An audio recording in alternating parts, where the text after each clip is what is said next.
sur l'enregistrement et c'est parti. Bonjour à toutes et à tous pour cette nouvelle revue de marché Ishimoku. Aujourd'hui nous sommes mardi 17 juin, il est 9h45. Voyons un petit peu ce que nous racontent les marchés. Alors je vais commencer par une des paires sur lesquelles je suis en position. Je suis plus qu'à 3,4 pips et je surveille de près. C'est l'USD JPY. Donc je connaissais parfaitement bien le risque, comme je vous l'ai expliqué il y a quelque temps. Le risque majeur, c'est que cette paire est totalement en dérive latérale, en consolidation. On peut tracer des traînes, des triangles. Enfin, c'est très compliqué parce que les nuages sont complètement à plat et tout est un petit peu à plat. Donc, il y avait un danger supplémentaire qui aurait pu me permettre de prendre des bénéfices autour de 20 et quelques pips hier. C'est la Kijun Daily. Alors, vous allez me dire, il est devenu fou. Il short alors qu'il a une Kijun Daily sous les pieds. Oui, c'est vrai. Mais étant donné que nous sommes quand même dans un range parfait, on pouvait prévoir et imaginer aisément que la Kijun ferait un petit peu passoire. Mais enfin, ça restait tout à fait risqué. Mais le risque est totalement contrôlé, étant donné que le but principal, en ce qui me concerne, n'est pas de gagner de l'argent. Si j'en gagne, tant mieux, mais mon objectif fondamental, c'est de ne pas en perdre. Donc je suis sur le point de bientôt en perdre. Mais je vais essayer de tenir quand même un petit peu parce que le RSI 21, bon, ben, il est toujours sous sa zone de neutralité, mais en réalité, ça veut rien dire parce qu'il est en mode encéphalogramme plat, c'est-à-dire que il confirme le range. Bon, mais là, je vais pas prendre de risque. Je vais sortir, quitte à y retourner plus tard en H4. Sur le H4, il n'est que 9h46, la clôture c'est à 11h. Nous sommes en train de déborder la Kijun qui est ici, mais déborder la Kijun ne veut pas dire la casser. La casser, il faut attendre la clôture, c'est-à-dire sur ma plateforme FXCM, la clôture H4 c'est à 11h. Par ailleurs, le signal que m'a donné le RSI 21 ici, qui correspondait à ce magnifique doji ici, pile poil sur la Kijun et la SSB, vous voyez, avec la Shinku qui restait malgré tout sous le nuage, n'est pas encore annulé. Il faudrait qu'à 11h, on casse ici la zone de neutralité et qu'on casse ici pour qu'éventuellement je sorte, bien que je pourrais essayer de tenir au moins jusqu'au nuage. Voilà, j'ai mis mon stop de protection ici, mais je sortirai avant. Donc je vais surveiller, peut-être que pendant que je parle, je vais sortir. Là, je suis en plein doute, mais voilà, j'ai envie de tenir encore un petit peu, quitte à me perdre 10, 15, 20 pips, enfin on va bien voir. On va bien voir. Bon, je vais pas passer ma journée sur cette paire. Bon voilà, j'ai pris le risque. Alors si je trace une trend comme ça, c'est pas, faudrait voir par où elle passe. Enfin bref, j'ai pris le risque. Le problème, c'est l'US 30, c'est-à-dire que comme c'est corrélé aux indices américains, et comme je vous en parlais la semaine dernière, les indices ne corrigent toujours pas. Ils ont fait une mini correction qui, à mon avis, est plus liée à des raisons géopolitiques qu'autre chose. Bon, ça c'est pour voir s'il y a des divergences. Vous voyez sur le Dow Jones, donc l'USD Yen est totalement corrélé en ce moment aux indices américains. Donc comme il est en train de rebondir, le bougre, forcément, USD Yen rebondit aussi, mais ce serait ballot de sortir trop tôt pour que ça redescende après. Et en même temps, il faut savoir sortir pour ne pas perdre d'argent, puisque le but principal est de ne pas en perdre. Regardez comme ici le RSI 21 joue parfaitement bien son rôle de support, et comme à chaque fois qu'il touche la zone de neutralité, il relance, il donne des signaux d'achat. Bon, ça manque totalement de volume, c'est un peu mou. Demain, il y a la réserve fédérale américaine, encore une fois. Nous sommes coincés par ces purées, pour rester poli, de banque centrale. Bon, je cache ma lassitude, mais à vrai dire, je suis un peu dans une phase, dans un état de lassitude en ce moment. J'en ai un petit peu ras-le-bol qu'on ait de forts mouvements violents à chaque fois, une fois par mois, à chaque banque centrale, et que le reste du temps, on dorme. Le trading me semble devenir compliqué. C'est pour ça que j'ai décidé de devenir agressif, comme sur l'USD Yen. Mais voilà ce que donne mon agressivité. Mais enfin, si on tente rien, à un moment donné, on va plus trader, quoi. En tout cas, je ne vais plus trader. Donc vous voyez, le Dow Jones, tant qu'il ne casse pas cette droite de tendance, bon, selon moi, il reste parfaitement haussier. C'est pas parce qu'il corrige un chouïa comme ça, après une telle poussée, que tout de suite, il faut se jeter à la vente. Sauf ceux qui ont vendu en haut et qui ont un stop zéro, je trouve que c'est très très très bien. Mais là, vendre tout de suite, du calme.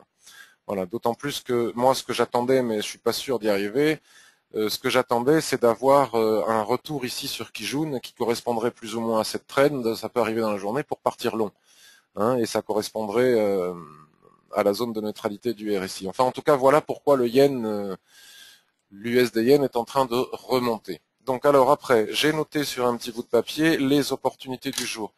Donc alors je ne sais pas si c'est encore une opportunité, mais voyons comment se passe mon short USD CAD que j'ai annoncé hier. Donc toujours pareil, hein, j'ai décidé d'être agressif, j'en ai marre d'attendre et je n'ai pas du tout envie de laisser le marché aux scalpers et aux traders court terme, c'est pénible, il n'y a que eux qui arrivent à trader, il faut que nous aussi, qui ne sommes pas des scalpers, on y arrive.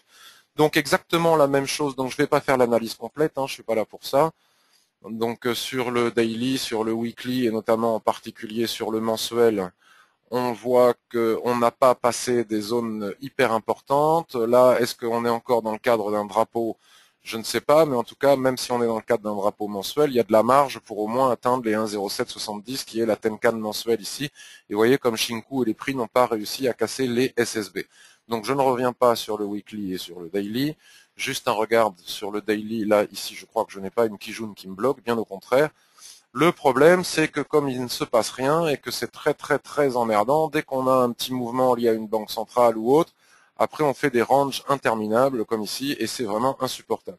Donc pareil ici, j'aurais pu prendre des bénéfices hier à 40 pips ou je sais pas jusqu'à combien j'étais ici. 1,0825, on est déjà à 1,0850, donc 20 pips de plus, oui c'est ça, pratiquement 40 pips. Mais j'en ai ras-le-bol de faire des trades de 40 pips, je veux mes swings, donc je reste en position. Bon, sauf que comme on n'est pas des, la logique voudrait que tant qu'on voyait Kijun est en train de se mettre à l'équilibre, et il se peut qu'on fasse des allers-retours, donc si on vient taper en haut ici, je serais sorti. Bref, si je bascule de nouveau, donc là on a un support important. Ceci dit, le RSI 21 reste sous, bah, lui aussi il est en range, hein, donc c'est normal qu'il soit sous la neutralité. Et sur le H4, j'ai fait exactement comme USD Yen, j'ai shorté ce doji là, hein, cette étoile filante, ce doji, pile poil sur Kijun avec Shinku qui reste sous les prix et avec un signal du RSI qui est pratiquement venu taper sa neutralité. Le problème c'est que maintenant on est en train de faire une divergence, donc on s'en sort jamais. Hop, ça diverge ici. Voilà, hop, ça diverge ici. Donc tant que la divergence ne me fait pas du tout peur, tant que la zone de neutralité tient. Donc il est possible aussi que ça retrace jusqu'à la zone de neutralité qui jaune, donc je ne serai toujours pas sorti pour repartir vers la baisse. Si ça casse, eh ben écoutez, je sortirai avec 0 pips ou 3 pips, peu importe. Je m'assois sur mes 40 pips allègrement parce que j'en ai marre de trader pour 40 pips. C'est pas mon style de trading. Vous me permettez juste un instant, je regarde ce que je suis en train de prendre dans les dents, tout va bien. Donc maintenant, nous allons passer à GBP USD. GBP USD, nous avons une opportunité de trading, il faut juste être patient. Si on bascule sur le mensuel, on revient une nouvelle fois après l'avoir fait ici, on revient une nouvelle fois tester une résistance majeure qui est bien marquée par Ishimoku, puisque nous avons une droite dans l'alignement de ce plat Kijun et de ce plat SSB, qui nous donne une superbe résistance qui, à mon avis, si elle venait à être cassée en intraday, en H4, etc., on a passé ce plat ici, on irait chercher la zone suivante, qui est cette résistance majeure à 1,7320, de cette grosse SSB dans l'alignement de ce plat Kijun. Donc, ok, on rebascule sur les TF inférieurs. Nous n'avons pas d'informations particulière, si ce n'est que là, bon, le RSI, il est dans sa zone. Ce qu'il faut faire très attention, c'est ne pas se précipiter. Là, on est sur daily, on est bien monté. Vous voyez, ici, on n'était pas passé, on a corrigé. Et ici, on passe pas, et ce chandelier n'est pas très très joli. Ça, c'est une structure qui cale en chandelier japonais. Et là, on ne sait pas encore ce que va devenir cette chose. Donc maintenant, si on bascule en H4, il n'est pas impossible d'acheter en cas de cassure. Vous voyez, attention aux mèches, hein. Il faut bien attendre la clôture du chandelier, d'acheter. Si ça part sans nous, on attend un pullback, c'est toujours pareil. L'autre possibilité serait que cette résistance ne casse pas. Et donc ici, on a un petit support. Vous voyez, on fait un petit range d'attente ici. Hein, c'est l'indécision absolue. Je ne sais pas s'il y a des statistiques. Hein, bien évidemment, on regarde toujours les statistiques avant de faire quoi que ce soit. Si on casse ici en clôture, la probabilité de revenir chercher Kijun ici, comme je l'écrivais sur mon billet, est importante, mais ce serait un trade à contre-tendance. Donc c'est toujours beaucoup plus risqué, mais c'est pas parce que c'est risqué que c'est interdit de le faire. Mais enfin, c'est pas ce que je conseille, hein. Il serait préférable d'aller dans le sens de la tendance. En tout cas, il y a une troisième voie qui est ma préférence, soit rentrer sur cassure, soit attendre la cassure puis un pullback, le RSI nous y aidera pour rentrer, soit laisser descendre tout ça, et comme on est passé haussier ici, vous voyez, avec la sortie du nuage, etc., bim boum bim bam, la Shinku, etc., tout ça on connaît par cœur, et maintenant je mets de plus en plus du RSI, donc tout repli sur le RSI 21 ici pourrait être mis à contribution pour prendre un long et aller péter en force un peu plus tard la résistance ici, mais tout va dépendre de ce purée, je reste encore poli de FOMC que je ne supporte plus. Donc voilà pour GBP USD, vous voyez, il y a des possibilités. Après, on peut le faire sur H1, mais c'est quand même plus risqué parce que H1, ça donne des mèches comme ça. Il vaut mieux être patient, voire attendre le daily ou les replis, etc., etc. Enfin, en tout cas, là, il y a de la possibilité de trading. Il y a des signaux à venir. Il suffit juste d'être patient. J'ai aussi noté NZD-USD, donc je vais à toute vitesse aujourd'hui parce que j'ai plein de choses à dire, et puis je trouve que d'habitude je donne trop d'explications, ça embrouille tout le monde, et les explications on peut les trouver sur le site ou dans mes formations. Vous avez vu que le partenariat avec FXCM, ça y est, c'est bon, si vous ouvrez un compte réel sur FXCM, vous avez droit à une formation gratuite avec moi de 3 heures en tête-à-tête, mais via Internet, donc en tête-à-tête Internet. Donc NZD-USD, même combat. Hein, ça c'est la banque centrale néo-zélandaise. Hein, encore une fois, vous voyez, c'est totalement mou, il se passe rien. Et puis d'un seul coup, paf, banque centrale, on prend 80 pips. Ceci dit, on est en train de faire une divergence très claire. Donc la divergence ne sera validée qu'en cas de cassure de la zone de neutralité, éventuellement de cette trend et de Kijun. Donc si on vient à casser ici, on peut venir chercher quelques pips en intraday à contre-tendance ici, mais bien évidemment, encore une fois, à contre-tendance, c'est à vos risques et périls. Mais ce n'est pas impossible de le faire. USD Yen, ouais, je suis repassé à 2 pips, c'est génial. Comme quoi, vous voyez, des fois, ça vaut le coup d'attendre et de ne pas avoir peur. C'est pas grave si on perd quelques pips. Perdre quelques pips, si c'est pour en gagner beaucoup plus, ça vaut le coup, quoi. À condition de ne pas sortir non plus dès qu'on est à plus 20 pips, comme je l'ai été hier, sinon on s'en sort plus, quoi. Donc les paires en yens, donc GBP yen. Alors GBP yen, si jamais la livre sterling face à l'USD s'envole, la probabilité que le GBP yen casse est importante, mais il faudra bien vérifier que à ce moment-là, l'USD yen est aussi lui en train de remonter, puisque on peut avoir des moments d'impulsion, vous voyez, comme on en a eu ici avec l'euro yen. Pardon, je vais très vite, hein, mais l'euro yen, je repasse à GBP yen. Mais tant que l'USD yen ne casse pas ses résistances, je doute que les autres paires en yen soient capables de le faire. On le voit très bien d'ailleurs, vous voyez, le RSI nous donne un niveau de résistance ici qui n'est absolument jamais cassé. On a des petits mouvements. Donc voilà, si la livre fasse une stat ou je sais pas quoi, on pourrait faire ça, mais on pourrait faire ça très vite aussi. Donc j'attends, hein, je ne suis pas disposé à trader les autres paires en yens pour le moment. Euro-yen, si jamais par contre l'USD yen revenait à me donner une satisfaction, l'euro-yen, on regardera ce que fait l'euro face à l'USD, mais il est dans une situation intéressante. Donc là, on a la divergence. On remonte sur la zone de neutralité. Si la zone de neutralité casse, théoriquement, c'est un signal d'achat, mais on n'achète pas tant que Shinku, là, elle est sous les prix et machin, surtout si l'USD yen ne grimpe pas. Par contre, si la divergence n'était pas confirmée et que les prix repassaient sous Kijun et Tenkan, nous pourrions avoir un signal pour vendre l'euro-yen. D'accord ? Ok, mais on attend encore un petit peu. Donc l'US 30, ben je l'ai fait, hein, le Dow Jones, on l'a fait ensemble tout à l'heure. Là, pour le moment, c'est pas clair. Hein. Moi, j'ai pas acheté ici parce que tant qu'on ne vient pas vraiment chercher Kijun et la zone de neutralité du RSI, je m'abstiens parce que rien n'indique que là, ce n'est pas juste une petite correction de cette baisse-là. Vous voyez, Tenkan est en résistance. Malgré les signaux en chandelier japonais ici, on attend, puis en plus, il n'y a pas de volume. Si on bascule sur le H4, voilà, le H4 confirme ce que nous venons de voir sur le daily, dans le sens où, effectivement, ici, le RSI 21 à 11 heures, s'il casse sa zone de neutralité. Vous voyez encore le jeu des divergences, divergence, cassure de neutralité, signal. Alors, on n'est pas obligé de rentrer sur signal, surtout si Ishimoku ne confirme pas. Mais ici, par contre, nous pourrions avoir en cours de journée un nouveau signal de vente. Bon, avant la fête, je ne sais pas si ça convient de le faire, mais techniquement, c'est le cas. à la condition qu'à 11 heures, on repasse sous la zone de neutralité et que la Kijun ici ne casse pas de la même manière que Shinku ne casse pas sa Kijun ici. Sinon, on reprend la hausse. Bon, c'est fragile, hein, parce que il y a beaucoup d'événements géopolitiques, et à la fête demain, ça reste quand même très fragile. Donc le DAX et le CAC, ben, c'est exactement la même chose. Hein. Vous voyez, le DAX, il est en train de menacer une reprise haussière, mais Shinku reste parfaitement bloqué par la Tenkan et par les prix. Il faut attendre la clôture pour en savoir un petit peu plus, d'accord? Tout retour sous la Kijun ou tout baisse du RSI face à sa neutralité serait à prendre en considération pour éventuellement reprendre les ventes. Mais bon, pour le moment, moi, j'y suis pas. Je souhaite que ça ne monte pas plus haut et que ça corrige parce que notre copain El Matador est short et donc j'ai très envie qu'il gagne son trade parce que il est beau. Hein, il tient lui aussi ses positions, il a shorté, il est à zéro, il prend pas 50 pips, il veut faire un joli swing et ça j'adore. Donc le CAC 40, lui, ben vous voyez, pareil, divergence, accélération, cassure de la zone de neutralité, ici, donc voilà, paf, ça baisse, mais enfin ça ne veut pas dire grand chose. Là par contre c'est intéressant parce que si éventuellement l'US 30 donne un signal de faiblesse ou le SP 500 en cours de journée, plutôt l'après-midi, parce qu'il faut attendre les Américains à mon avis pour trader ça en dehors que sur le très court terme. Vous voyez là on est sous double résistance ici et ici, Shinku est sous résistance ici, les prix sont sous double résistance ici.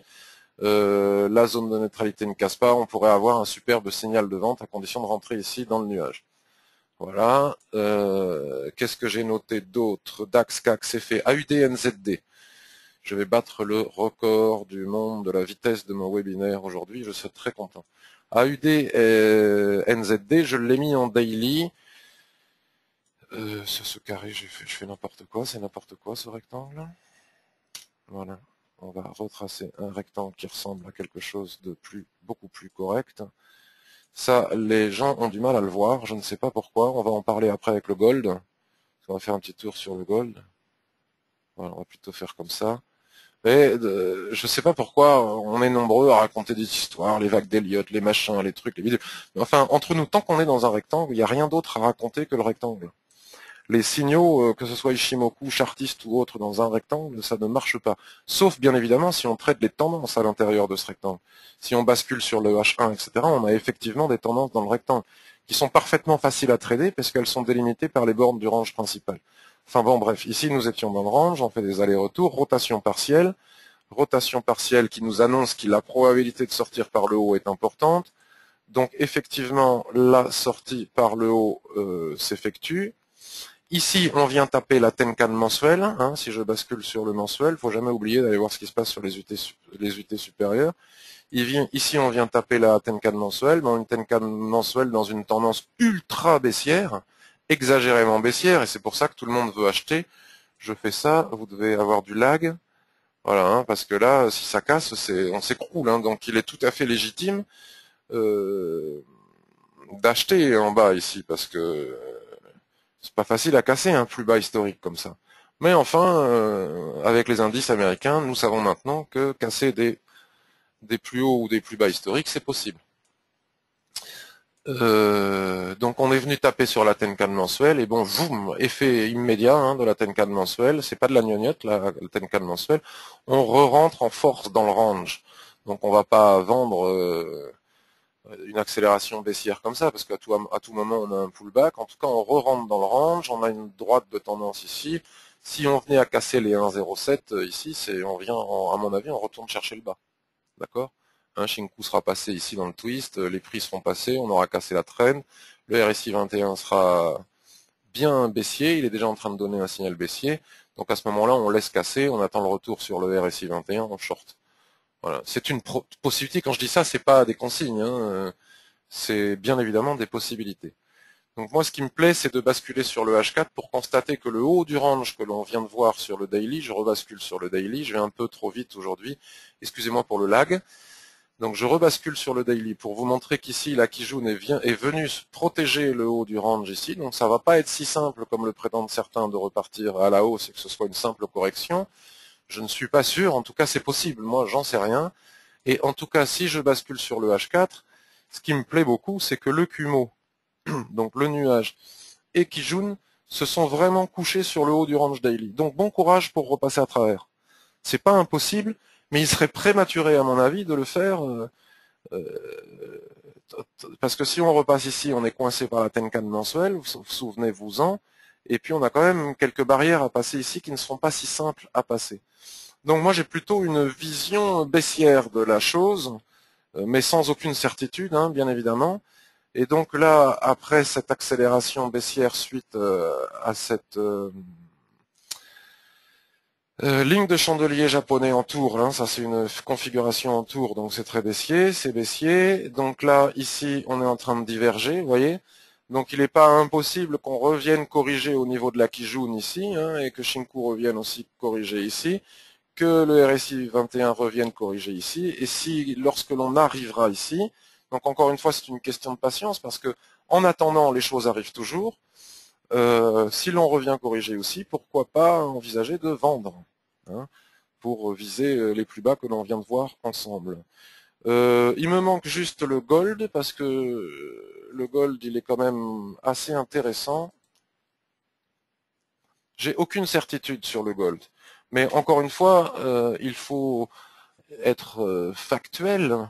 Et si l'on est factuel, on voit qu'on est quand même, on ne peut pas nier être dans une dérive latérale. Les gens qui le nient ne voient pas bien le marché selon moi. Alors, qu'on puisse penser qu'ici on a un double bottom ou je sais pas quoi, ou je ne sais quelle configuration qui laisse à penser qu'on va casser par eux, pourquoi pas. Mais tant que ce n'est pas fait, restons pragmatique, c'est-à-dire que tant que nous sommes dans ce range, on ne peut pas imaginer grand-chose, d'accord? En tout cas, ce que l'on voit, c'est qu'on est venu taper ici le haut du range. Bon, ça, je l'ai répété 3 millions de fois. Je l'ai mis aussi sur le forum. On est venu travailler l'équilibre à un bon moment. On a cassé en force. Et je disais, on ne peut pas vendre, hein, c'est ce que je vous disais sur accélération baissière, attendant de revenir chercher l'équilibre ici pour shorter. J'ai oublié de le faire, je l'ai pas fait, j'ai pas osé. Comme quoi, analyser le marché et rentrer en position trader, ce sont deux choses différentes. Parce que quand on analyse, on n'a pas peur. Surtout avec un actif volatile comme ça, où il est difficile de le trader à très faible levier. Bon, j'ai pas osé le faire, surtout que je lis partout c'est haussier, c'est haussier, c'est haussier, donc je me suis laissé influencer. Je n'y croyais pas, mais ceci dit, j'ai eu peur. Ici, c'était un superbe signal de vente. Voilà. Et on serait déjà à plus de 100 pips, parce que 10 points, c'est 100 pips.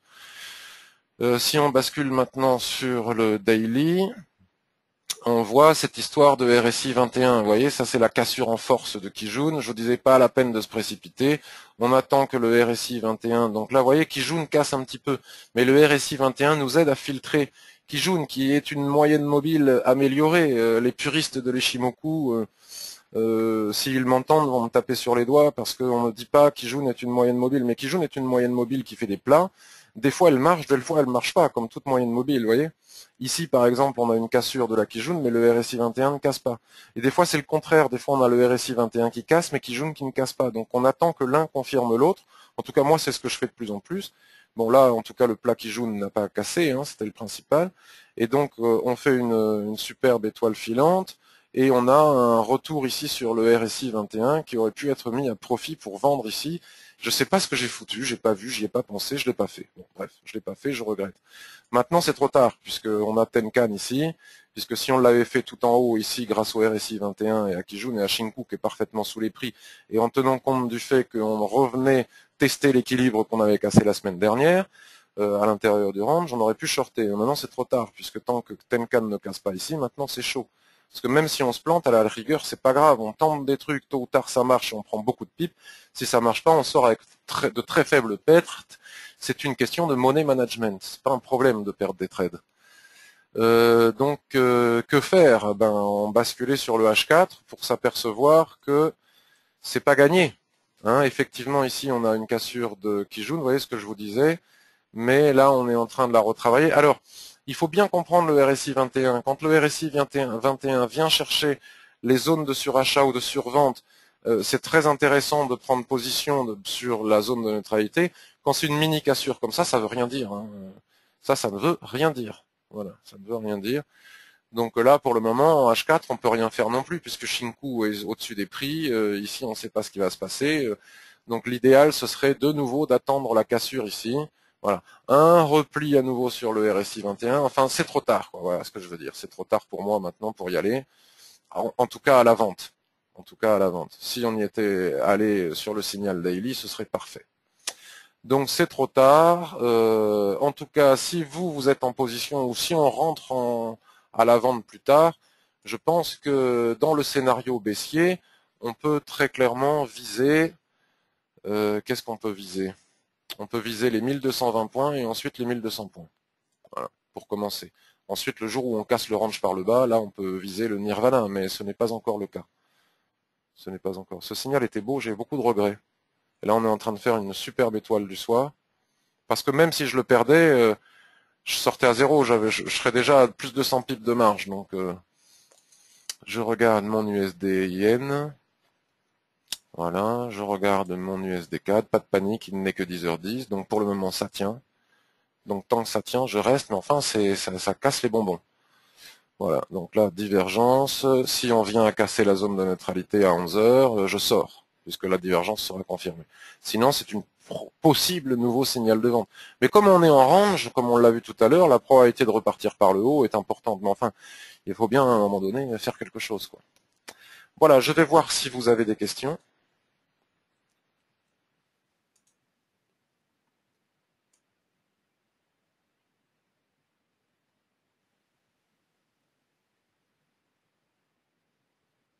Bonjour Philippe, je suis content que tu sois content d'être de retour. Bonjour Marcel. Pour le RSI, combien prends-tu? 21 ou 14? Bah, je pense que là, tu as eu la réponse à la question, hein, parce que j'ai pas arrêté de dire le RSI 21. Yes, tu tiens toujours pour le DAX, le Matador, c'est super, bravo. Merci pour le RSI 21, c'est devenu un indicateur indispensable. Donc le Matador utilise Ishimoku, la EMA 34, plus le RSI 21, la combinaison perfecta. Bonjour Philippe. Gold Weekly formation d'une ETE inversée avec ligne de coup en haut du range. Je suis pas bon moi en chartisme, donc je veux bien essayer de regarder si je vois une ETE inversée. Alors déjà que j'ai du mal à la voir quand elle n'est pas inversée. Alors quand elle est inversée, épaule, épaule, épaule. Alors attends, épaule, tête, épaule. J'en sais rien, je la vois pas. Franchement, je la vois pas. Faudra me la montrer sur un. Puis une épaule dans un range, une TE, une épaule tête-épaule dans un range, j'y crois pas quoi. En range, faut oublier les figures chartistes, faut oublier. Alors oui, puisqu'on est en bas de tendance, alors pourquoi pas? Attends, tu as raison. Épaule, tête-épaule. Tu as raison parce qu'on est en bas de tendance, donc tu as raison. Si on, bon, ouais, bon, non, on est quand dans un retracement. On est sur un point bas. C'est possible, je ne sais pas. Je ne sais pas, mais vas-y, je serais heureux de ta contribution. Et si tu bascules sur le forum, rubrique Goldo, voilà, là, ah non, là c'est AUD USD. Ouais, parce que AUD USD, on en a parlé, mais c'est très très très très intéressant ce qui est en train de se passer. Index du forum.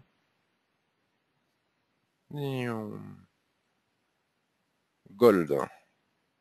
Voilà. Là, on a un dernier post de Laurence.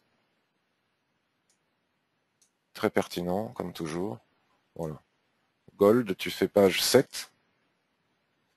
Voilà. Là, tu fais répondre et tu nous publies un graphique avec le TE et on sera super content parce que moi, je vois pas tout. Donc, je dis ce que je vois, mais dites-moi aussi ce que vous voyez. Ça peut m'aider et surtout m'éviter des conneries. Le XAG, c'est intéressant, le silver. Intéressant, le silver. Vous voyez, le RSI 21 est une superbe tendance, là. Voilà, on peut la tracer autrement.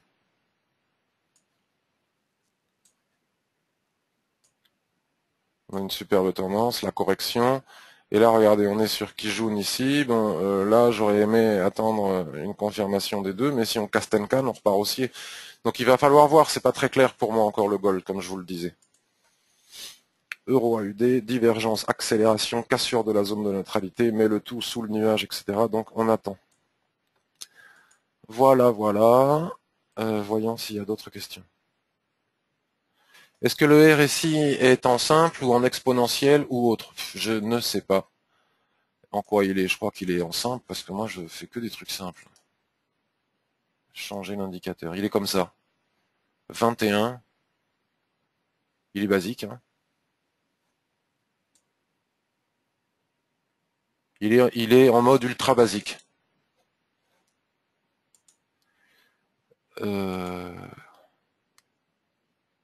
Est-ce que le récit, le gold est trop sensible à la géopolitique? Oui, tout à fait, Tony. Tu as tout à fait raison.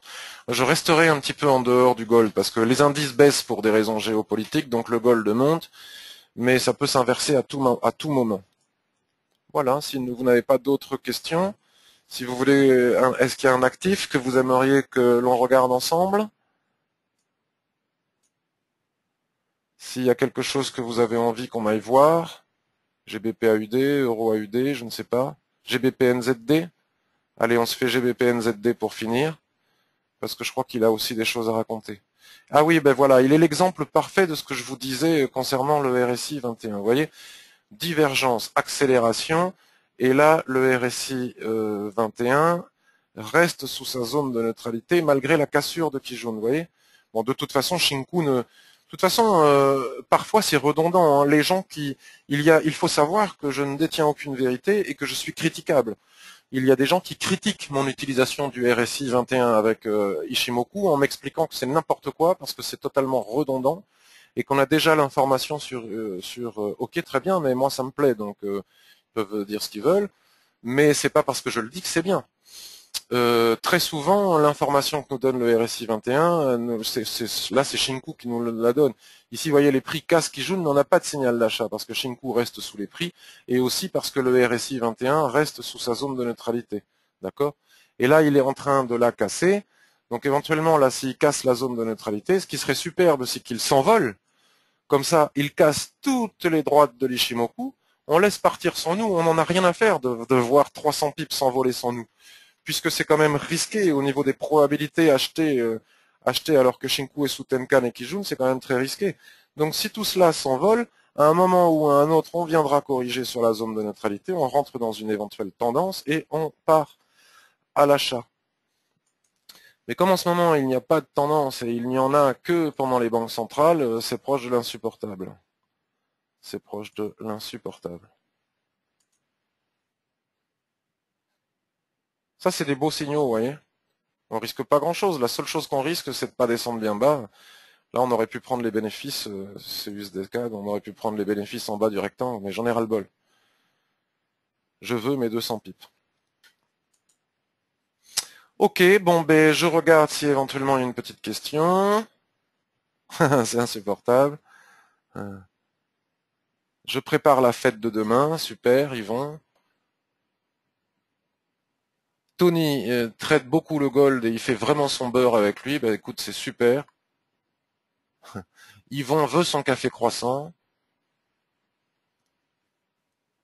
Je ne pense qu'on ne peut faire que du day trading, ouais, et encore, je dirais même du très court terme, Yvon, ou faire ce que je fais, hein, trader les signaux quand ils sont là, et puis dans le pire des cas, on sort à zéro ou à très peu, puis dans le meilleur des cas, ça passe et on gagne. Mais mon problème de volume ne sont que sur la plateforme FXM. Sur la TS2, tout va bien. Ah oui, mais la plateforme FXM, elle est nulle, El Matador. Elle est nulle, les niveaux ne sont pas bons, Ishimoku raconte n'importe quoi, on peut pas enlever les données, on peut pas cacher les données du week-end, MT4 et la plateforme web de FXM sont nuls.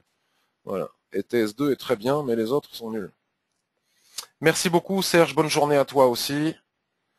Première participation de Didier, 59 Ichi. Bonjour Didier, très content de t'avoir compté parmi nous.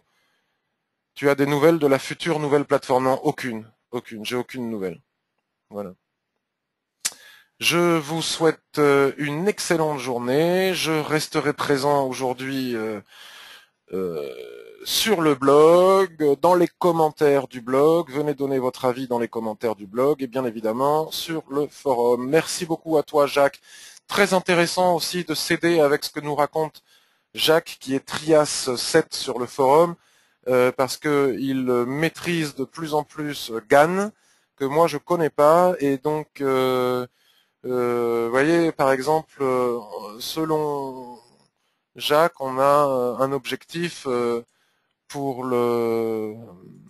l'USD Yen qui serait à 101,50. Donc très intéressant d'aller voir un petit peu ce qu'il nous raconte et ce qu'il nous dit, parce que ça peut être très utile.